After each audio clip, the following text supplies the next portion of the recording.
Hey marketing students, it's Dr. Grayson. Week 3 of quarantine. Hair's a little frizzier, few bags under the eyes, a little bit tired, working about 18-hour weeks. But hey, you know what? It's all good, and I'm so happy to be here and chat with you about an interesting topic for consumer behavior. That is post-purchase behavior. And post-purchase behavior are those things that we do cognitively after we buy something. Here's what we're going to talk about today. We're going to talk about understanding a few theories around consumer behavior and post-purchase evolution. We're also going to discuss some customer satisfaction, repeat purchases, and those things that we can do to create customer loyalty. I also want to spend some time talking about the factors that we really need to think about as we develop marketing strategies once a purchase is complete. I'm going to walk you through a case study, really fresh, happened to me a couple days ago, and then let's spend some time analyzing some things that you can do for your marketing plans. So let's get started. So post-purchase processes are those things at the very end of the consumer buyer's journey. So you've done all of the information that you've completed through your journey, you've made the purchase. And there's some things that happen that I'm going to talk about. One is post-purchase dissonance. And this is the conflict that we have in our mind between did I make a good or bad decision. We also think about those things that we can do as marketers to help with success. And also purchase evolution. Finally, customer satisfaction, repeat behaviors, and customer loyalties. So you see I have a picture of a Mercedes here. This Mercedes is a 1985 red convertible. This is my favorite car in the universe. Ever since I was in college, I wanted this car. And it was even vintage back then. I won't tell you how old I am, but let's say it was at least several years old when I was in college. So I always thought, I think you all know that I'm a first generation college student, the only one in my family of 5 that ever had the opportunity to go to college, and I was going to make it and I was going to be successful. And the one thing that kind of, I wouldn't say drove my motivation, but I always pictured myself being an independent woman in a red Mercedes. So I've had this dream ever since I was young to own this vehicle. And it's funny, the dream hasn't changed. The vehicle hasn't evolved in year, it hasn't evolved in color. I've always wanted the 1985 red Mercedes. So just one of those things. So let's talk about once we make a big purchase decision, like say for example, I had the opportunity to buy the big red Mercedes. We go through a process of thinking through the choice we made. And there is a theory that goes back to 1957. It's a theory from the social scientists of Leon Festinger, and it's called cognitive dissonance. And cognitive dissonance is the fight that we have in our brain between two conflicting beliefs. So let's look at my little donut picture here.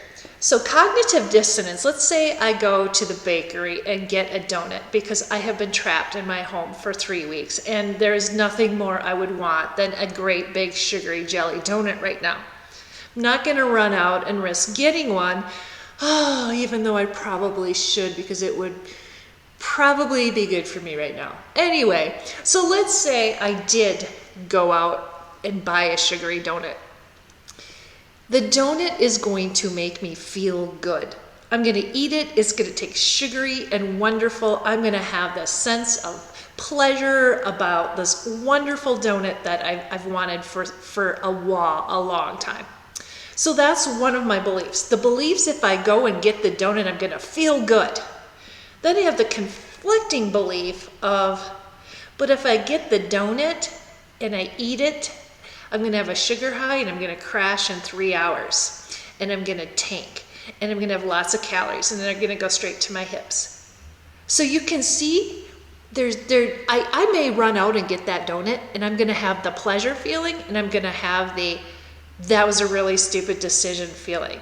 So cognitive dissonance is the process that we go through in our head in trying to balance the difference between these competing beliefs.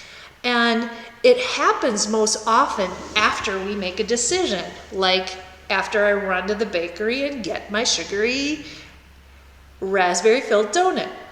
So what we try to do as marketers is we know that this happens to people.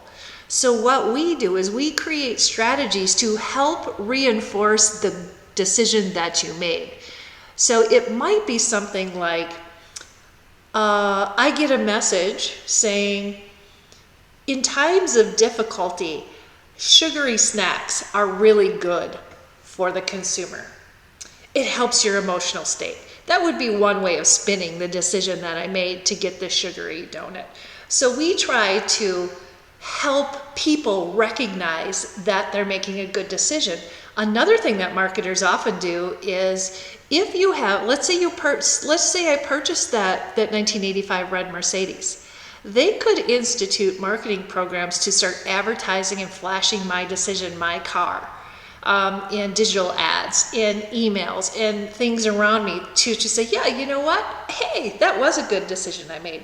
So this is what we deal with. It's called post-purchase dissonance. It comes from cognitive dissonance theory. Another thing that we need to identify is, what are the things that we need to focus on when it relates to satisfaction and dissatisfaction of a purchase. One is the actual performance of whatever you bought. It's the physical functioning of the product.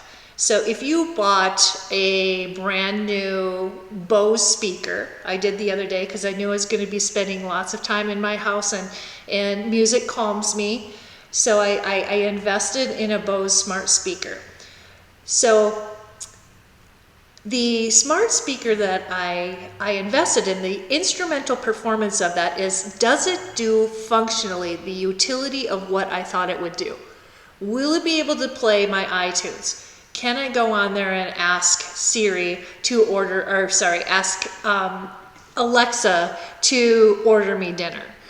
So the physical, hey, guess what? She just answered me. It's working. The physical performance is one thing. It needs to do what you said it was going to do. The second thing is symbolic performance. Please turn off Alexa. Sorry. So the symbolic performance. So I used to have one of, when I worked in smart home, I got a lot of freebie stuff. I have a lot of these little Echo Dots, and they're fine, but I really wanted something special. A speaker that was going to really have beautiful sound and be more than just the smart stuff. And there is something about aesthetic. It looks really nice. It's not just a little dot or some techno looking thing. It's just a nice speaker. So aesthetically, it pleases me. And then there's the last thing, which is the affective performance. And this is, what is the emotional response I get by owning this? So say, for example, one of my friends comes over, if they could, because I haven't seen a friend in a long time, like you. 3 weeks, no friends. Not good for an extrovert. So they could come over and they could say, oh, Kristy, I see you have one of those really cool Bose speakers. Wow, why did you choose that? So now that person has just validated my decision. Yeah, the Bose is really cool. And so it's validating me. So I could be satisfied or dissatisfied with these particular 3 different elements: the instrumental performance, the symbolic performance, and the affective performance of that particular product. So once we buy something, we start to evaluate. And the product itself, for those 3 different factors, they have to deliver on the promise that it made.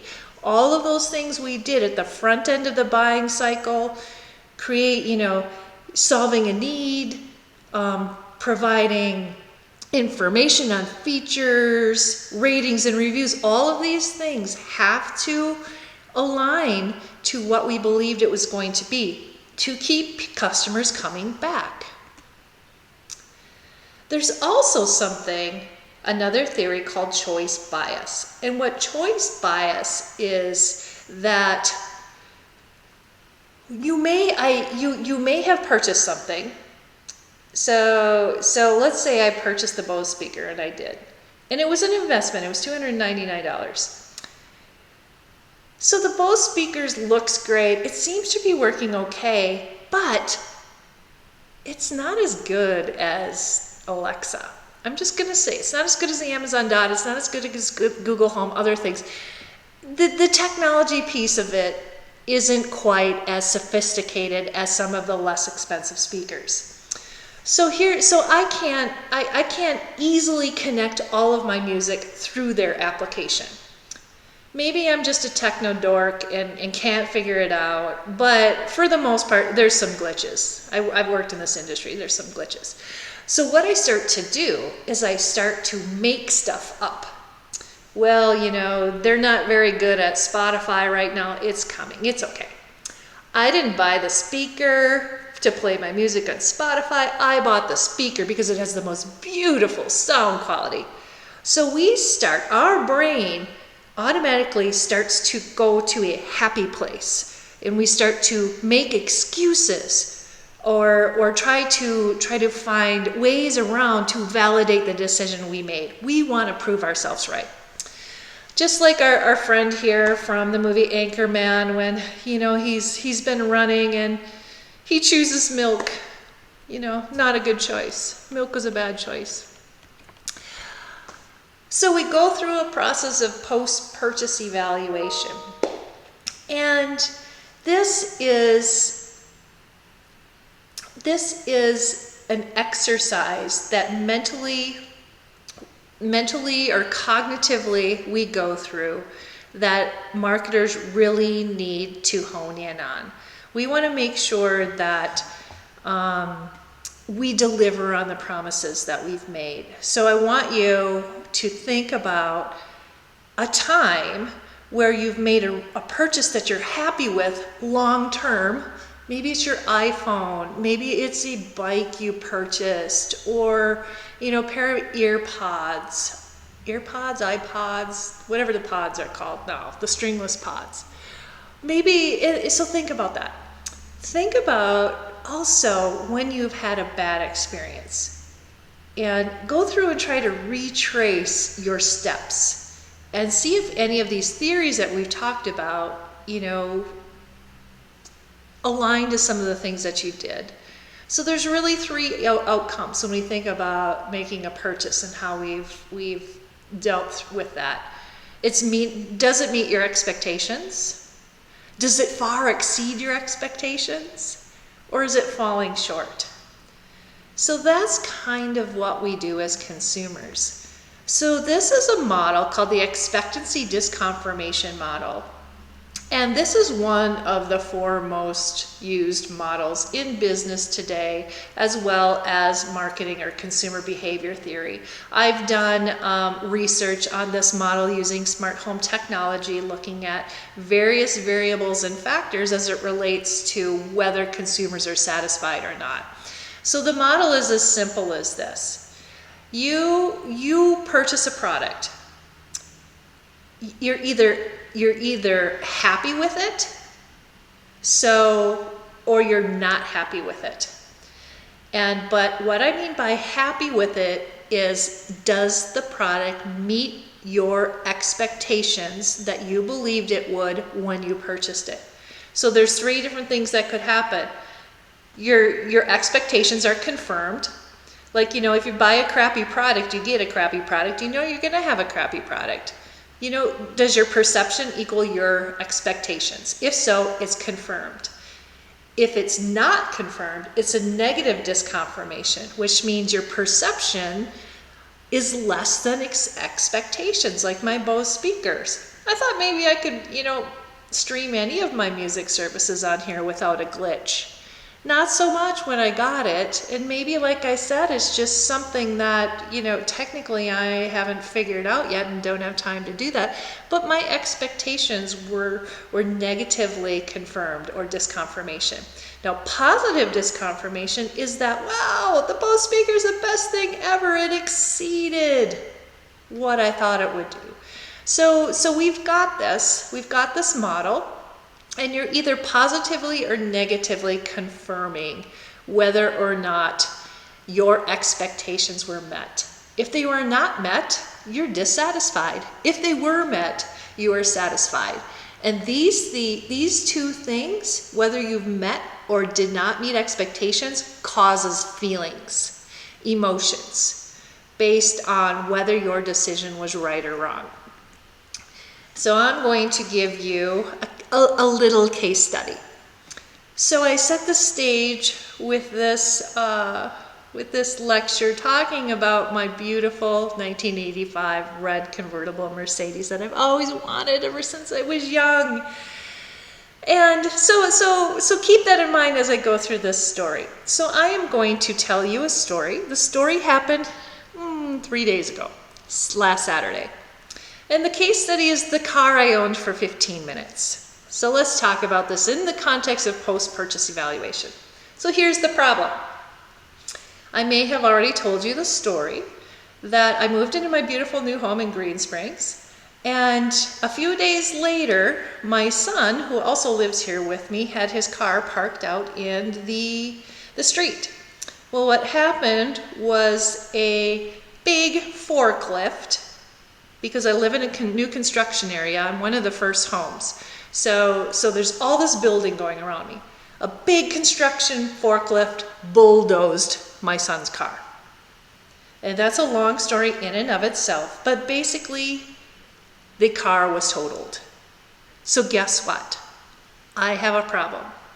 And you all know from speaking with me, from our conversations about my purchase behavior, I do not like buying cars. Cars are not my thing.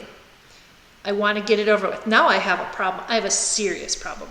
I have a son without a vehicle. So how am I going to fix this problem? Hey, guess what? We go through the buyer's journey again. So trying to fix the problem of having to get a new car in short order in this crazy world we live in, where I'm not going to go hanging out, finding, going from dealer to dealer looking for a car. I did a lot of my research on the internet, like we usually search for. So I went through the typical, I have a need, I know I have a need, I need a car. One of the first things I did, Googled used cars, St. George. So use search engine optimization, word of mouth. I asked my friends, hey, what's a good reliable car for a 20-year-old? I need to replace it. Then I did some information search. I went to KSL. I started looking at Auto Trader. I started looking at, am I going to go to a dealer? Am I going to get one here? Am I going to make a trek to Vegas? Then once I honed in on a few different cars, I looked at Kelley Blue Book, Edmunds, all of these other things, looked at ratings and reviews, testimonials. So I had, in very short order, probably a day or two, I had a very good idea of the type of car I wanted. A typical 20-year-old car that is dependable, wasn't going to die, can get from here to there. Nothing fancy, just very practical. So I'm ready to make a decision. I've got like 3 or 4 different cars in mind.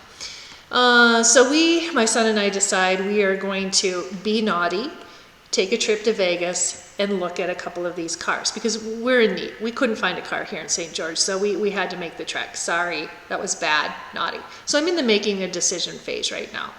So here's what happens. I'm ready to pull the trigger on one of these 3 or 4 cars that I found in my consideration set. Now, remember my story.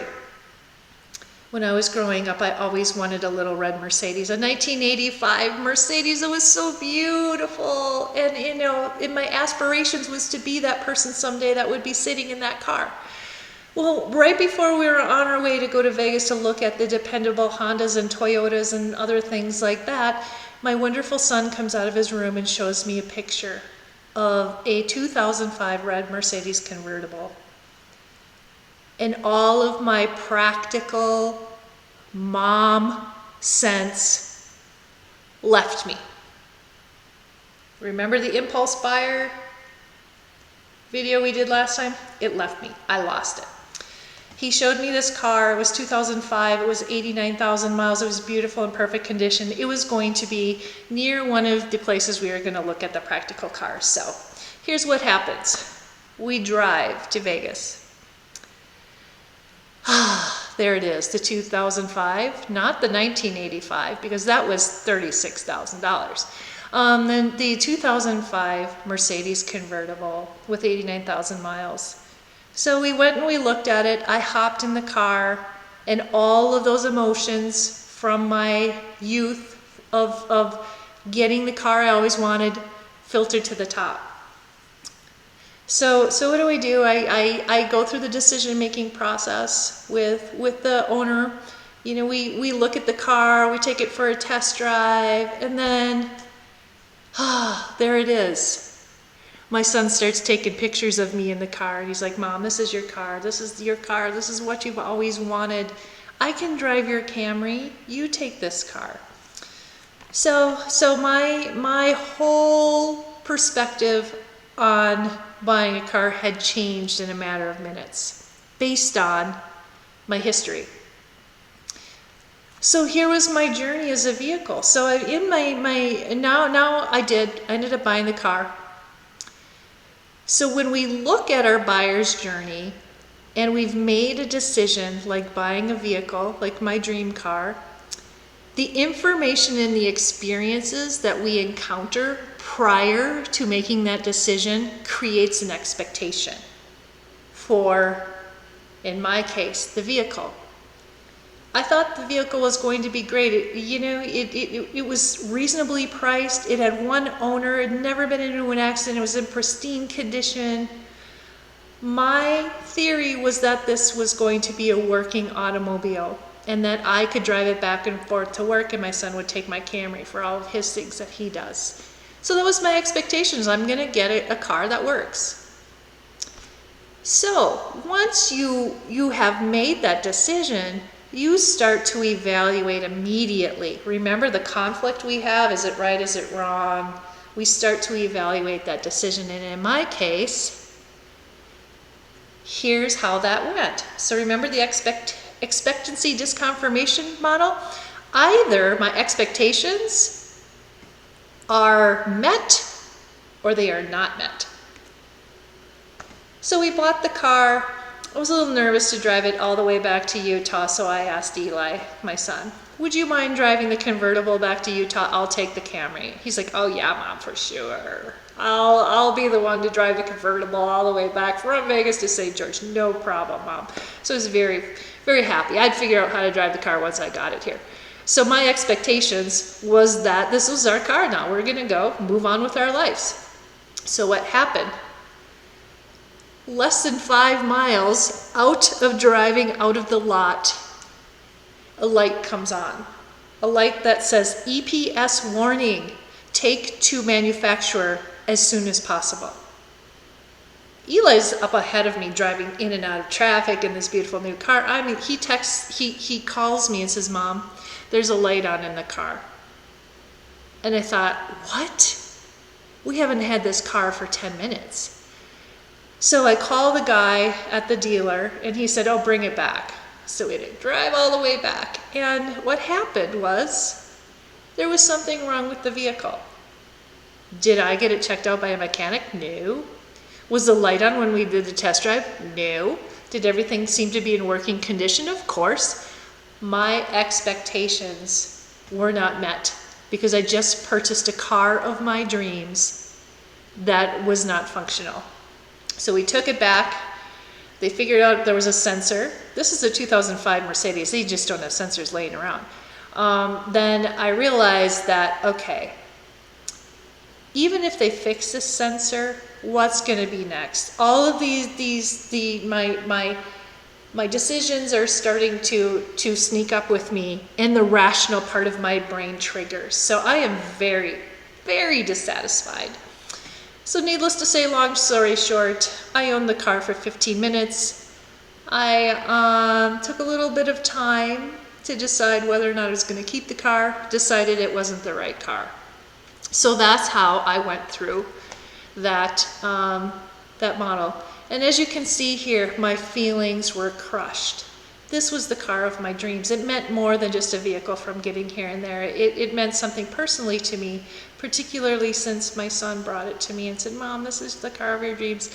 So this is what we go through as buyers, and that's just a case study. So what we need to do as marketers is we have to create strategies to help people who make purchases feel good about what they have. In my case of the red Mercedes, nothing would have helped. He could have sent me messages about, it's fixed, it's great, you know, you're never gonna find another car like this again. Yeah, I could have gone back and he could have emailed me and done all of these wonderful things to help strategies, but in my case, it just wasn't gonna happen. So we need to make sure that we consider a number of different factors.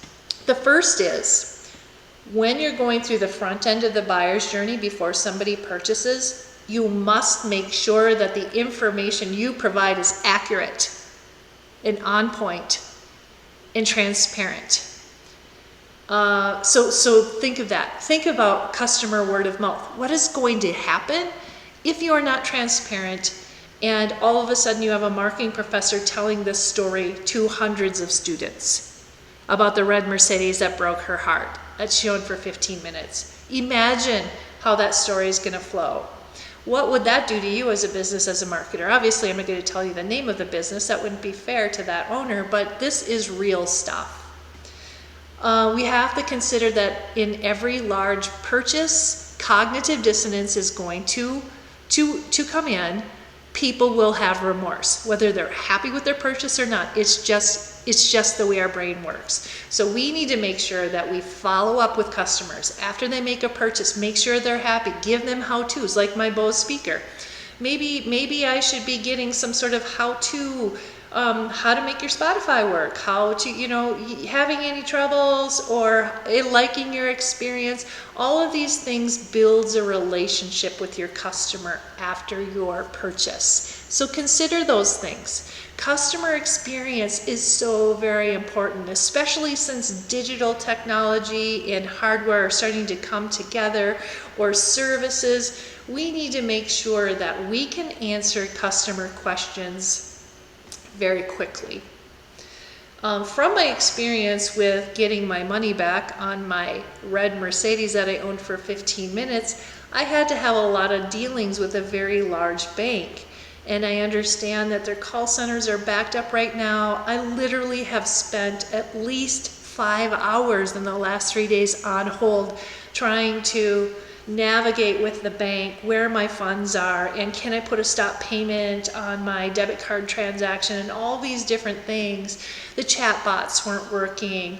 You know, there's things that we need to do post-purchase with customer care that really impact a person's love for a product.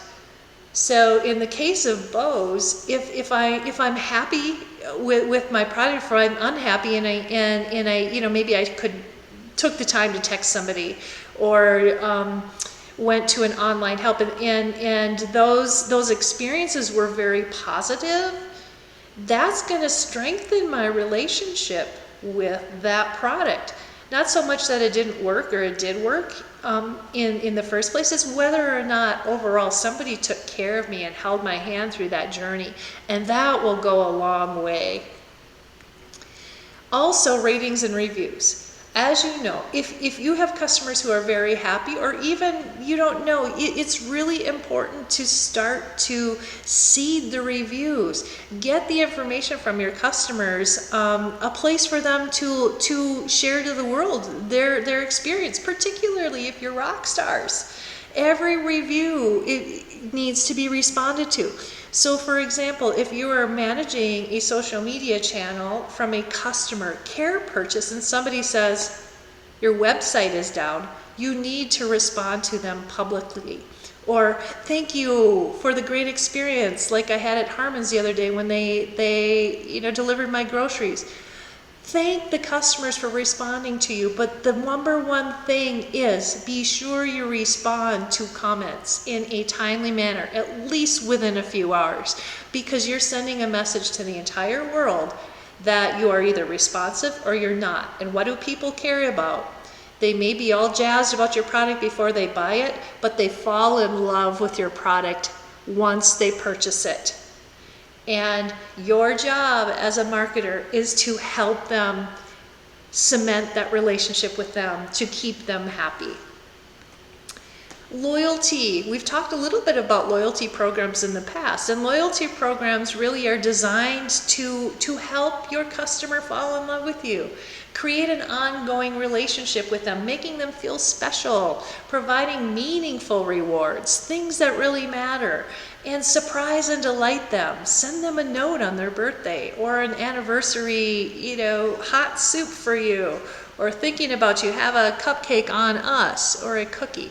These types of things are loyalty, just like you're being loyal to a friend or loyal to a family member. Companies have to be loyal to their customers because we don't want to end with one purchase. We want to have a lifetime purchases and relationship with the customer. So loyalty is extremely important. And advocacy. Now advocacy is a little bit different from loyalty in where you're going to have customers who are absolute zealots about your brand. And you've done the brand love and brand hate assignment. And you have brands that you love and you'll do anything for. So smart brand managers will select some advocates and have them speak on behalf of your brand.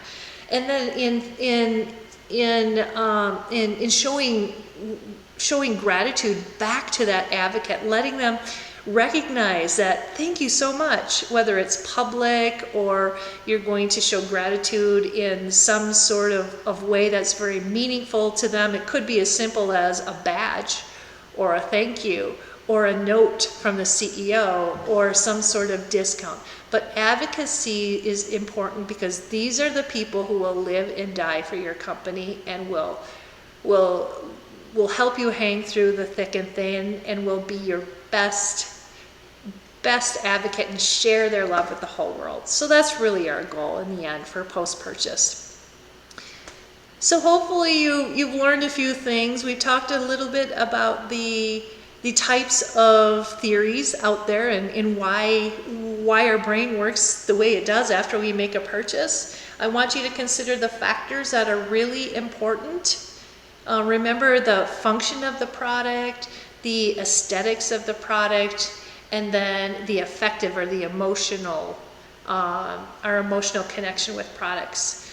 And then finally, what strategies can you use as a marketer post-purchase? Because this is really important. Again, we're not just about getting the transaction, we're about cementing that customer for a lifestyle. We're always selling the next buy, the next contact, the next relationship, because we know it goes far beyond the transaction. It goes through our impressions and their impressions of our company throughout their touch points, their word of mouth, their interactions on social media, how they share their experiences with us. So it's really important for us as marketers to be able to be along for the ride with that customer after they've purchased. Hopefully you found this information interesting. Yes, I am still in the market for a vehicle. I don't know if I'll ever get one. It's a frustrating process for me. But you know how to, if you have any questions, you know how to get a hold of me.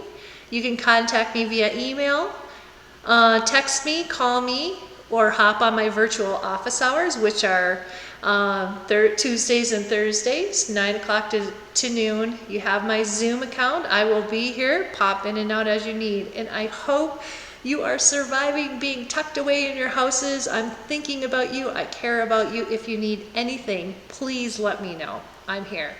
Take care.